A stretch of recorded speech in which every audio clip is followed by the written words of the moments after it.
It's a uniquely uncomfortable sensation when you have your alignment compromised, because basically, most of you guys look pretty athletic. It's basically you're being put into an athletically weak position. So nobody likes feeling weak, because being strong is cool and being weak sucks, right? Anyways, it's good that you guys, like, stuff like this is what we're gonna work on today, because chances are, I don't know of too many academies like running currently that would afford you the opportunity to kind of do this kind of stuff. So I think it's important just to get the kind of movement patterns down. So again, we had some good questions come up. So we all understand like how we are compromising our opponent's alignment, right? You're using a frame, most of the cases, to access a lever to destroy, to compromise one of these elements, right? We had a good question over here, like how do I protect myself from something like that, right? So when you think about it, in the beginning, when Wes is on his back facing me, the initial thing was, I'm coming to strangle Wes, right? So I'm just coming like Frankenstein style. He's using frames to protect himself, right? I am now using a frame to change his frame into a lever, right? And it goes on and on. If I'm like, okay, I'm gonna come blitz this guy. If he looks at this, Wes could be like, well, okay, his alignment is compromised. Maybe he will start to recompose his alignment, and then he'll look, where are my frames, and how can I turn them into a lever, right? The easiest one would be like, if he takes his right arm and pushes the back of my left elbow, now he's changed my frame that I was using to access his lever into a lever in my shoulder, right? So now I have some options, right? The worst thing you want to do against a frame is push into it, because that's what it's designed to do, right? Like, yeah, like again, unless my reverse chest fly, whatever it is enough to dislocate his shoulder, not going, right? But what I can do is I can redirect, and once I redirect like this, Wes will tell you, I'm using the lever to his arm now, to his shoulder. I can come back in, right? So it's a game of levers and frames, right? Changing frames into levers and also denying access to frames, right? Any question? No. Just air guitar? Yeah, but very, very good example of that. And that's what it is, right? People, again, this system is from a guy in Nanaimo called Rob Bernacki of Island Top Team. That's where I learned it from. I went over there and trained a little bit, and I found it was really, really useful. So that's why I try to show it to all people I meet now, because I trained for probably about like a decade before, just like hammering my head into the ground, just repeated reps, and you get into this thing where you're just learning moves.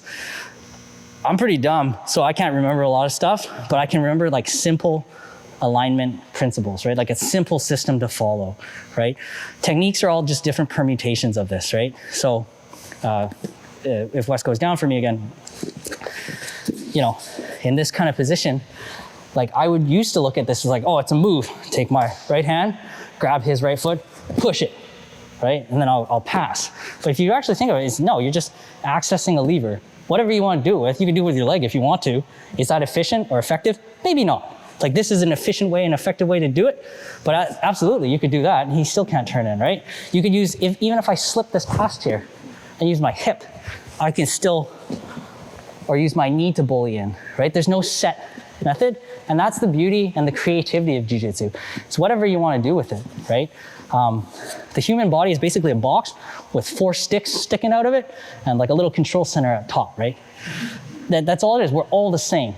And that's one of the things that's cool about jiu-jitsu. Like you can, you know, like there's attributes, limb length and stuff, but that's what makes it fun. Does that make sense? So this kind of conceptual stuff is really useful because you get away from learning the armbar. Like, well, it doesn't matter. Like almost all strangles and almost all joint locks have like underlying principles. And if you learn those concepts, you can, a joint breaks when you put force in the direction that it's not meant to go, right? And you control the top and bottom, any joint. Some are more complex, like your knee. Some are less, like maybe your elbow. But it's like universally, like this is how, right? Strangles are the same. You stop the oxygenated blood going to the brain, guy passes out. Doesn't matter. Like you can hand strangle, you can do, sorry about this. Yeah, just here. Like it doesn't matter which way, right? There's 2 carotid arteries run up your neck, and anatomically, when this blood from here gets cut off, he's gonna pass out. You can do this with like the rear naked strangle, which is really common, so I'm using these two, right? You can do it with gi stuff, right? If you're wearing a gi. You can do it like karate chop style, right? But obviously there's different levels of efficacy. Like if I'm wrapped like this, the chances of me being able to strangle him before he's able to negotiate this problem, pretty low, right? He's not gonna get out, right? If I'm going like this, yeah, he's probably just gonna grab and break my fingers, right? So will it work? Yeah, but will it work at the highest level? Maybe not. I'd say probably not. But the concept is the same. Like if you understand what the problem is, like I need to stop this blood from going to this guy's brain so he stops trying to kill me, right? However you get it done is up to you. And most of what they teach in classes like academies are just kind of time-tested ways that are really efficient or effective to do it. But I think it's important to know, like, why am I doing this?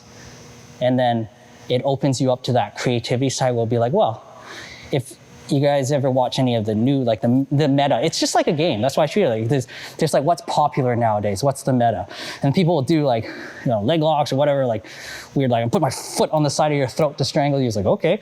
But then somebody will figure out like that's not a good way to do it or that is a good way to do it. And it keeps kind of progressing. So it's kind of a very exciting time in the art, right? So, sorry, I'm just referring to my notes. There's a couple small things that I wanted to go over. Won't take too long. So there's two things. One's center of gravity and one is force vectors, right? Pretty simple. A force vector means if you have a force incoming at a certain direction, if you want a frame to absorb it, it has to be in the same direction, right? So if, that's a good way to do this. If you have a post, a frame like this, and the force coming in is this way. So Wes, try and push my arm over, like that way, right?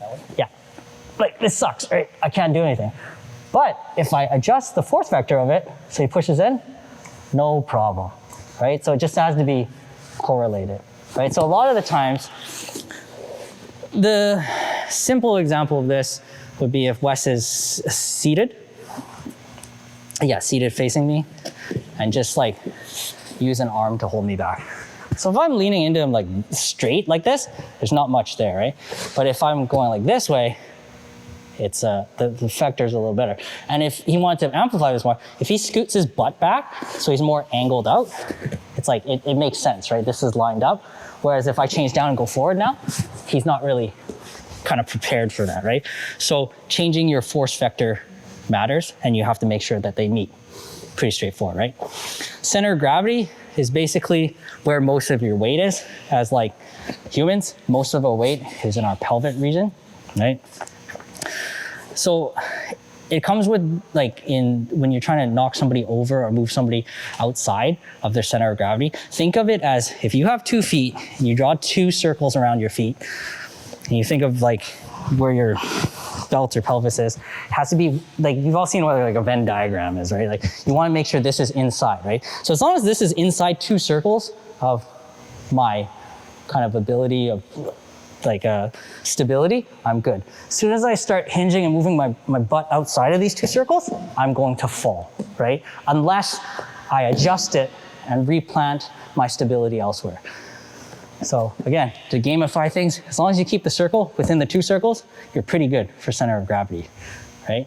So where this comes into play is like sweep mechanics. So if Wes stands up for me, just to demonstrate what I mean, he's got 2 circles where his feet and stability are, right? Center of gravity is right here. If I want to knock him over, right, you can apply a sweep mechanic. This is called a tripod sweep, for those of you interested, where if I keep this circle here and I hook this and keep this circle here and I push him, he's gonna go down, right? So it might look complex. Stand up again. You saw like, oh, what's going on? Basically, I'm not letting these move. I'm pushing that back. That's all it is, right? So again, if you know the principle of it, if you move the center of gravity outside of where his stability circle is, that's all you need to do. I mean, I could like go like this and push him over. It doesn't matter, right? Any permutation of that. But again, if you were shown like the tripod sweep as a technique, you're like, oh yeah, I tripod sweep people all day. You're gonna miss a lot of things where like, well, if I just grab this guy's foot and kick him in the stomach, he's gonna fall down. But you don't know that because you're like, well, I gotta hook the foot and hook the leg. But if we revisit that sweep really quick, I have lever access to his hip. He can't move his hip back because he's got a foot. I have lever access to his hip through the second lever, just hooking, right? I mean, I can grab his pants or whatever I want to, but I'm just choosing to use my foot, right? I can do double, doesn't matter. And then all I'm gonna do is apply force to his hip, right? So here, going there, he falls over, right? And if you look at these alignment principles, it's there as well, right? Like his alignment starts to be compromised. That's why I can do it to him. Does that make sense?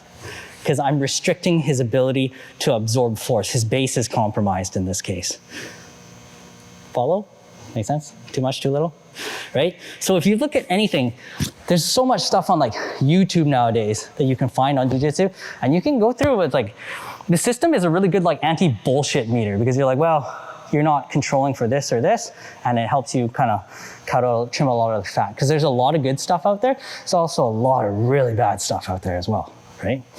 Does that make sense? Center of gravity, right? And center of gravity and force vectors.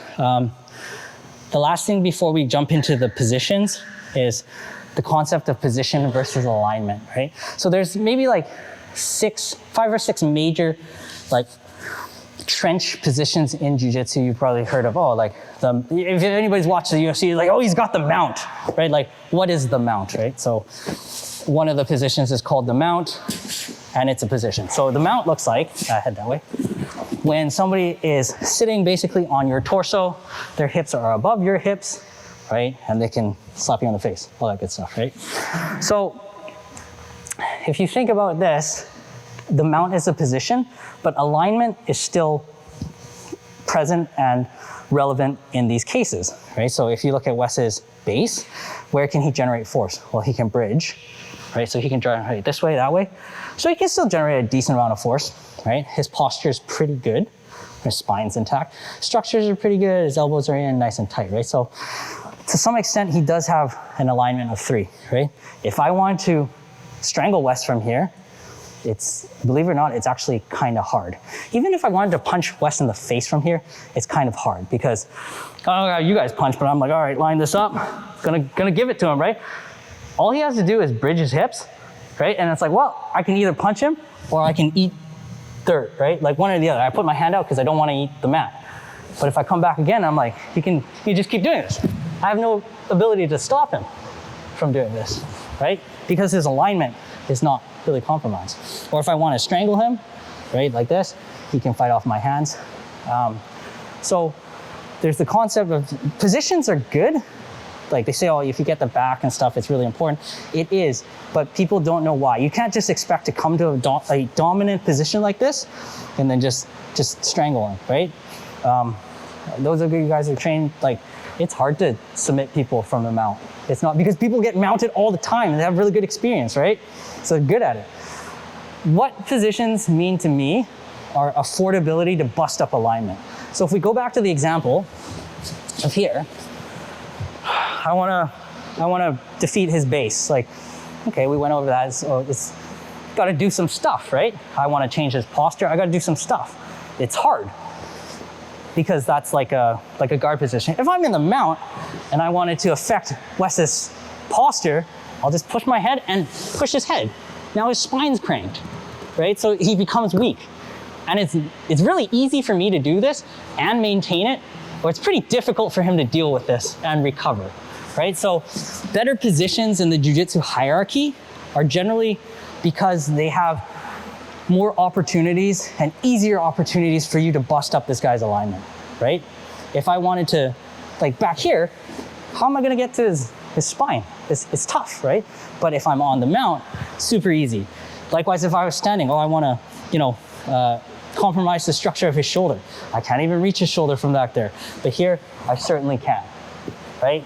Any position can be pretty safe. Even something like the back position, which is often touted as like one of the best positions in jiu-jitsu when you have 2 hooks, they call it, to control the hips, and I'm on the back.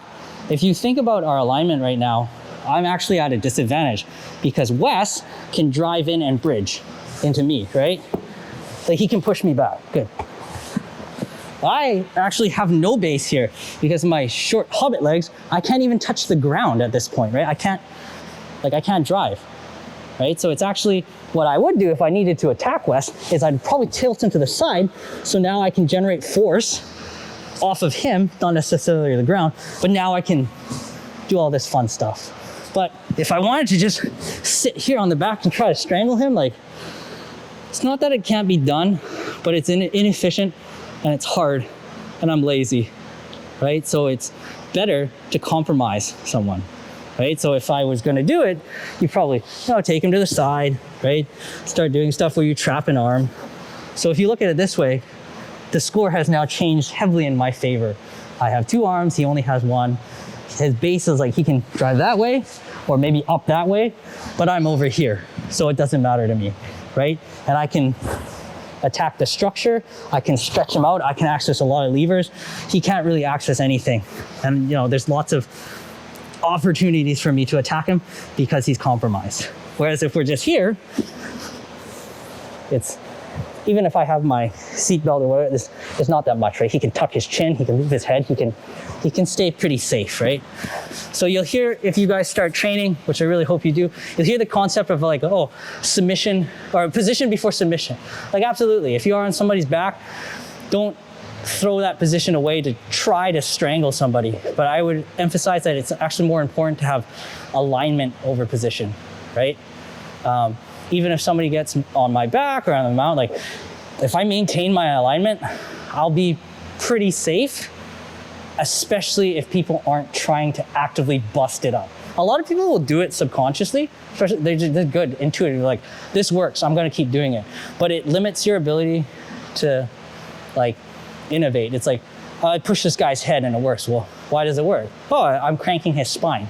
But if you just think, I just gotta push the head, I just gotta push the head. Even if you get to the point where like, I gotta push the head with anything, with a stick, with my foot, with my belt, I just gotta push the head. It's like, well, no, you just gotta compromise his spine. And it opens up more avenues, like, how do I do that? Does that make sense? Sorry I'm talking so much, but yeah. So now, if you guys all understand that, we'll roll through what the major 6 positions are, okay? So there is the guard, and there's lots of permutations, but basically there's the guard, there's something called a half guard, I don't know, great naming, right? There's something called side control, something called knee ride, the mount, and back control. So we'll start with the guard. So just on your back. The guard is a really wide open term because it's basically anything where you have 4 appendages to deal with me, right? And full hip control. So you can be like, this is technically an open guard, right? If he sits up, this is technically a seated guard, right? The one that most people are familiar with is probably the closed guard. So again, this is termed the closed guard because he has 2 legs, 2 arms, really no restrictions to deal with whatever it is that I'm trying to do to him, like strangle him, right? So full guard, full use of all your limbs. Something called the half guard, which miraculously means I have defeated one of his appendages, right? So technically, I mean, unless he's freaky carny, where he can bring this over and like step me in the foot, probably not, right? And even then, you can also think of it as I've compromised this leg, I'm sitting on it, he can't really use it, so I'm dealing with these 3, depending on how you think about it, right? But less, right? So you might think that this is a bad position, and in traditional hierarchy, kind of is because you have less things to deal with. But unlike something like a closed guard, where this is locked, like not very much mobility. I go, he goes, right? He has to move with me. In the open end, he can like hip out and move and do stuff, right? So it's kind of up for debate. But basics of what it means I've passed half your guard, right? So the next kind of hierarchy that comes down would be something called side control or side mount, which is basically I have escaped his legs and now I'm able to use all 4 of my appendages, force my full body against the upper half of his torso. So if I'm here like this or like this, largely I don't have to deal with this as much. Not that I don't have to deal with it at all, but better, right? So I'm here, I can, again, and you can see from an alignment perspective, I can touch his head now, right? Whereas back here, like all he has to do is bridge and extend, and I can't really get to him, If you want to, yeah, like that, right? Like, not happening, right? But on the side, or even on the half in some points, he can't hold me back from getting to the good stuff, right? The next one is kind of I think it's a full-fledged position, but people argue it's kind of more of a transition, is the knee ride.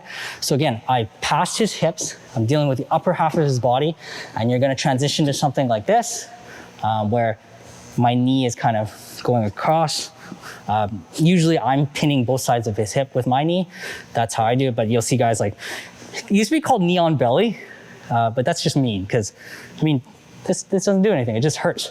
So the knee ride term I think is better because I'm riding his hips, right? Again, because I'm further away now, I have better access versus being all cramped down here, pretty good control, and I can still access and break his alignment pretty good.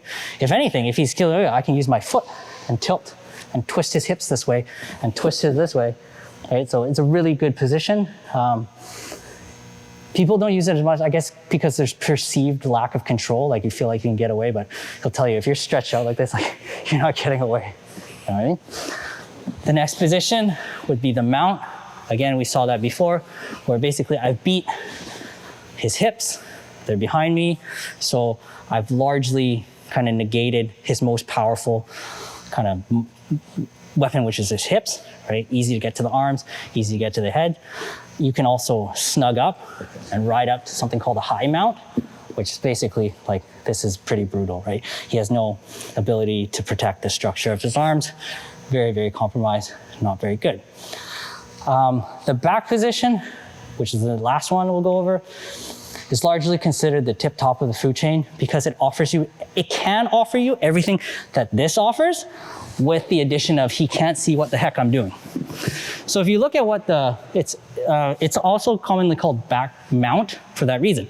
So you look at it, the back control or back mount position, initially my hips are lower, but if I grab him and I tilt him back up, you'll see that my hips are now higher than him. So it's basically a reverse position of what the mount was.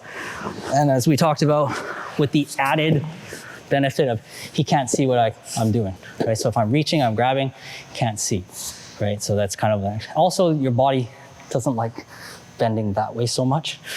So there's different attacks that you can lock in easier when you're on the back versus the front, right? And anatomically, strangles kind of slide in a little bit nicer, right? So those are the 6 major positions.